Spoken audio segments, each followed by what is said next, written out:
Chers frères et sœurs, chers amis, chaque jour, durant ces semaines de confinement, des prêtres, des diacres, des consacrés, des laïcs de notre diocèse commenteront l'évangile du jour. Ce sera une manière pour nous tous de nous nourrir davantage de la parole de Dieu, cette parole qui nous fait vivre, et aussi un moyen d'intensifier la communion entre nous, dans le Christ, le Verbe fait chair qui nous sauve. Dans l'évangile, aujourd'hui, Jésus nous invite à observer la loi de manière très attentive. Voilà qui prend un relief particulier en ces jours où nous sommes fermement invités à observer ces gestes barrières qui freinent la propagation du virus.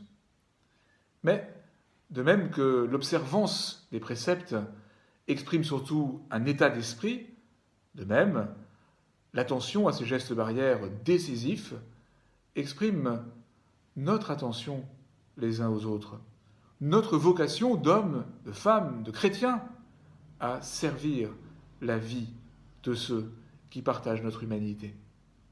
Jésus dit, je ne suis pas venu abolir, mais accomplir. La première alliance, l'Ancien Testament, n'est pas supprimée par l'avènement du Christ. Jésus, porté par la première alliance, vient l'accomplir en l'universalisant.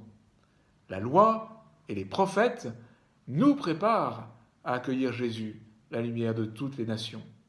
Rappelez-vous l'évangile de la Transfiguration, le deuxième dimanche de Carême.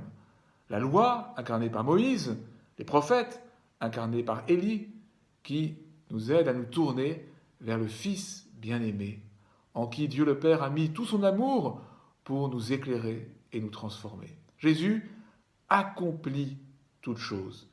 Il accomplit la révélation de l'amour du Père, il accomplit la révélation de l'homme à lui-même. Puissions-nous, en ces jours difficiles, nous mettre à l'écoute du Christ pour découvrir à quel point il accomplit toutes choses.